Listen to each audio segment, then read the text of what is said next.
Bismillahirrahmanirrahim. Assalamu alaikum dear students. I am Muhammad Uzair from the YouTube channel Physics Hub. Students second year chapter number 12 electrostatics को हम discuss कर रहे हैं। आज का जो हमारा टॉपिक है वो है फील्ड ऑफ फोर्स या फिर electric field. Student, field of force या इलेक्ट्रिक फील्ड को पढ़ने से पहले थोड़ी सी हिस्ट्री को जानना ज़रूरी है। हिस्ट्री में ये बात जो हमने करनी है वो ये है कि आपने ये दो रिलेशन जो मैंने आपके सामने लिखे हैं ये ऑलरेडी आप लोग पढ़ चुके हैं। ये जो रिलेशन है F is equal to G m1 m2 over r square, जिसको आप जो है वो ग्रेविटेशनल लॉ के नाम से जानते हैं। न्यूटन ग्रेविटेशनल लॉ, न्यूटन ने जो है वो इसको डिस्कवर किया था। और दूसरा रिलेशन जो हमने प्रीवियस टॉपिक पढ़ा जिसको आप कूलम्स लॉ के नाम से जानते हैं। इन दोनों में जो रिलेशन हैं वो फोर्सेस के रिलेशन हैं। यहाँ पे जो है वो फोर्स ग्रेविटेशनल फोर्स है और यहाँ पे जो है वो इलेक्ट्रिक फोर्स है। स्टूडेंट्स, इन दो फोर्सेस ने फिज़िक्स के जो फोर्सेस से मुतल्लक कॉन्सेप्ट्स थे उसको बिल्कुल जो है वो चेंज करके रख दिया। और ये जो फोर्सेस से मुतल्लक कॉन्सेप्ट थे इसमें आगे जाके दो क्वेश्चन जो है वो राइज हुए।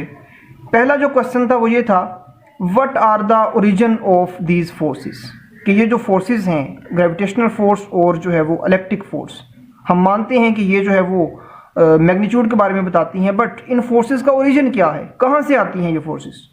और दूसरा जो क्वेश्चन था वो ये था, what is the mechanism of transmission of forces from one charge to another charge और one mass to another mass, कि इन फोर्सेस का एक मैस से दूसरे मैस में कन्वर्ट होने का या एक चार्ज से दूसरे चार्ज में कन्वर्ट होने का मैकेनिज्म क्या है, ठीक है, तरीकाकार क्या है, इनका जो है वो एक्ट होने का तरीकाकार क्या है।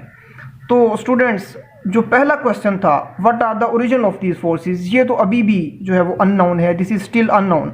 हम नहीं जानते कि what are the origin of these forces. यही वजह है कि हम इसको कह देते हैं कि these are the intrinsic forces, और हम इसको ये भी कहते हैं कि these are the basic forces of nature, because हमें नहीं पता कि इन फोर्सेस का ओरिजिन क्या है। बट जो दूसरा क्वेश्चन था कि इसका मैकेनिज्म, इसके ट्रांसफ़र होने का मैकेनिज्म क्या है, इसका आंसर जो है वो माइकल फैराडे ने दिया in the form of electric field. उसने कहा कि कोई भी चार्ज जो है, फॉर एग्जांपल ये हमारे पास एक चार्ज है, इस चार्ज ने अपने इर्द गिर्द, माइकल फैराडे ने कहा कि कोई भी चार्ज है वो अपने इर्द गिर्द एक जो है वो स्पेस, एक रीजन, एक एरिया, एक जो है वो किंगडम, एक सल्तनत जो है वो क्रिएट करता है।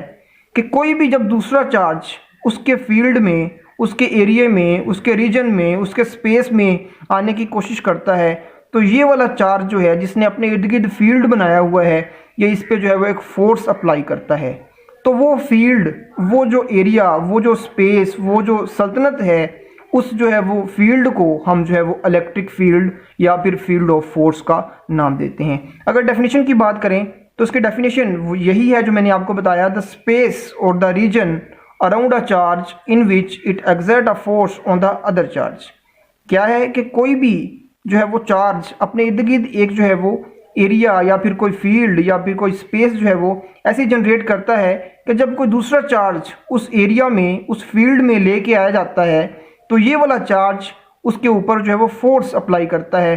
तो उसको हम जो है वो इलेक्ट्रिक फील्ड, उस फील्ड को, उस स्पेस को, उस रीजन को हम जो है वो इलेक्ट्रिक फील्ड का नाम देते हैं। फॉर एग्जांपल के तौर पे यहाँ पे एक हमारे पास टेस्ट चार्ज है Q0, बहुत छोटा सा कोई चार्ज है, ठीक है, यहाँ पे कोई टेस्ट चार्ज पड़ा है वो Q0 जिसका नाम है, ठीक है। हम इस टेस्ट चार्ज को इस चार्ज के फील्ड के अंदर लेके जाएंगे। यहाँ पे कोई चार्ज पड़ा हुआ है, इसने अपने गिर्द ये जो है वो सर्कुलर फॉर्म में कोई फील्ड जो है वो जनरेट किया हुआ है। हम इस टेस्ट चार्ज को इस फील्ड के अंदर लेके जाएंगे। अभी इस टेस्ट चार्ज के ऊपर कोई भी फोर्स जो है वो अप्लाई नहीं हो रही यहाँ से, बट जैसे ही हम इस टेस्ट चार्ज को मूव करवाना शुरू करेंगे टुवर्ड्स दिस फील्ड, तो जैसे ही हम इसको यहाँ पे लेके आएंगे तो ये वाला चार्ज क्या करेगा, इसके ऊपर जो है वो फोर्स लगाएगा। टेस्ट चार्ज के लिए कन्वेंशन यूज़ होती है कि हम इसको जो है वो हमेशा पॉजिटिव लेते हैं, ठीक है। बट ये वाला जो चार्ज है जिसको हम सोर्स चार्ज का नाम देते हैं, ये जो है वो पॉजिटिव भी लिया जा सकता है और नेगेटिव भी लिया जा सकता है। तो अगर ये वाला चार्ज पॉजिटिव होगा तो ये टेस्ट चार्ज को, जैसे ही हम टेस्ट चार्ज को फील्ड के अंदर लेके आएंगे तो पॉजिटिव और पॉजिटिव एक दूसरे को रिपेल करेंगे, तो ये वाला जो फील्ड है, ये वाला जो चार्ज है, ये इसके ऊपर जो है वो बाहर की तरफ फोर्स लगाना शुरू कर देगा। बट अगर ये वाला जो सोर्स चार्ज है ये हमने नेगेटिव लिया हुआ है, तो जैसे ही हम इसको इसके पास लेके आएंगे तो ये इसको जो है वो अपनी तरफ खींचना शुरू कर देगा। फोर्स ऑफ रिपल्शन जो है वो, फोर्स ऑफ जो अट्रैक्शन जो है वो स्टार्ट हो जाएगी यहाँ पे। ठीक है जी, ये था जो है वो इलेक्ट्रिक फील्ड का कॉन्सेप्ट कि इलेक्ट्रिक फील्ड क्या होता है। ये वो फील्ड होता है किसी भी चार्ज के इर्द गिर्द, कोई भी स्पेस होती है जो कि जो है वो किसी दूसरे चार्ज के ऊपर जो है वो फोर्स लगाती है जब हम उसको किसी चार्ज के फील्ड के अंदर जो है वो लेके आते हैं, उस स्पेस के अंदर लेके आते हैं। तो माइकल फैराडे ने कहा कि अगर हम इलेक्ट्रिक फील्ड के पॉइंट ऑफ व्यू से बात करें तो चार्ज जो है वो दो तरह के होते हैं। Number 1 is source charge and number 2 is test charge. Source charge क्या होता है? सोर्स चार्ज जो है वो ऐसा चार्ज होता है जो कि फील्ड प्रोड्यूस करता है। ठीक है, that is producing field. For example जैसे ये वाला चार्ज है, इसको हम सोर्स चार्ज बोलेंगे बिकॉज इसने अपने इर्द गिर्द जो है वो एक सर्कुलर फॉर्म में एक फील्ड जो है वो जनरेट किया हुआ है, कोई जो है वो फील्ड प्रोड्यूस किया हुआ है। ऐसे फील्ड को, ऐसे जो है वो चार्ज को हम जो है वो सोर्स चार्ज बोलेंगे। ठीक है, दूसरा जो है वो टेस्ट चार्ज होता है। जो टेस्ट चार्ज है ये ऐसा चार्ज होता है जिसको हम किसी भी फील्ड को टेस्ट करने के लिए इस्तेमाल करते हैं।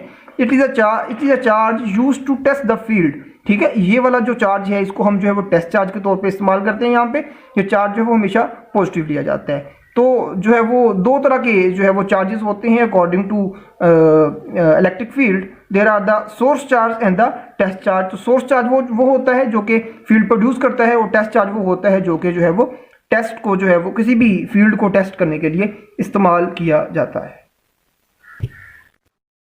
तो ये था बच्चों इलेक्ट्रिक फील्ड का कॉन्सेप्ट कि इलेक्ट्रिक फील्ड क्या होता है, सोर्स चार्ज क्या होता है, और जो है वो टेस्ट चार्ज क्या होता है। इसके बाद हम अगली चीज़ जो पढ़ेंगे that is known as electric field intensity. तो देखते हैं कि इलेक्ट्रिक फील्ड इंटेंसिटी जो है वो क्या चीज़ है। जी तो बच्चों इलेक्ट्रिक फील्ड इंटेंसिटी की हमने बात की। तो जो इलेक्ट्रिक फील्ड इंटेंसिटी होती है तो उसको सिंपली अगर बात करें तो किसी भी इलेक्ट्रिक फील्ड की स्ट्रेंथ को हम इलेक्ट्रिक फील्ड इंटेंसिटी की फॉर्म में मेजर करते हैं। ठीक है, the strength of electric field is जो है the strength of electric field is measured in the form of electric intensity.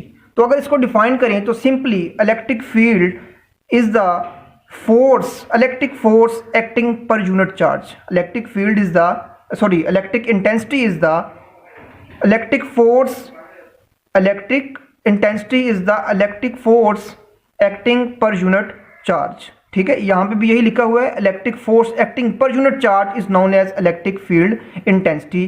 तो अगर हमने इलेक्ट्रिक फील्ड इंटेंसिटी को डिफाइन करना है तो it is a ratio between the electric force and the unit charge. किसी यूनिट चार्ज के ऊपर कितनी इलेक्ट्रिक फोर्स जो है वो अप्लाई हो रही है तो उसको हम जो है वो इलेक्ट्रिक फील्ड इंटेंसिटी का नाम देंगे। तो जितनी ज़्यादा इलेक्ट्रिक फोर्स होगी उतनी ही ज़्यादा इलेक्ट्रिक फील्ड इंटेंसिटी होगी, because it is the directly relation between the electric field intensity and the electric force.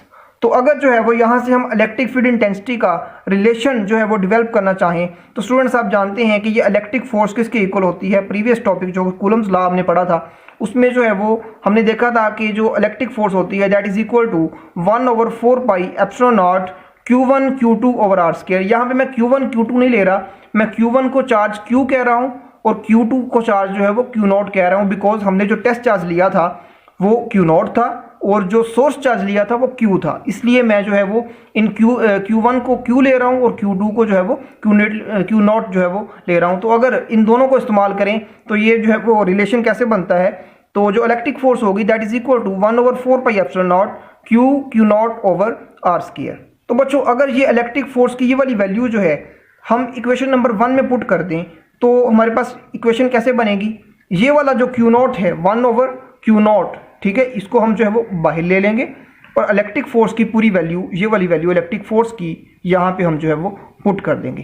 तो इलेक्ट्रिक फोर्स की अगर यहाँ पे हम वैल्यू पुट करें तो ये जो Q0 है ये इस Q0 के साथ क्या हो जाएगा, कैंसिल हो जाएगा। तो हमारे पास जो इलेक्ट्रिक फील्ड इंटेंसिटी की जो वैल्यू बचेगी that is equal to 1/4 pi epsilon naught Q over r square. So this is the final relation of the electric field intensity. अगर जो है वो हम इस इलेक्ट्रिक फील्ड इंटेंसिटी को in the form of vector लिखना चाहें तो इलेक्ट्रिक फील्ड इंटेंसिटी का जो वेक्टर फॉर्म में अगर इसको लिखेंगे तो हम इसी रिलेशन के साथ जो है वो एक यूनिट वेक्टर ऐड कर देंगे, तो हमारे पास जो है वो इलेक्ट्रिक फील्ड इंटेंसिटी को यूनिट वेक्टर में जो है वो लिखा जाएगा। तो स्टूडेंट्स ये था हमारा जो है वो आज का टॉपिक, इलेक्ट्रिक फील्ड और जो है वो फील्ड ऑफ फोर्स।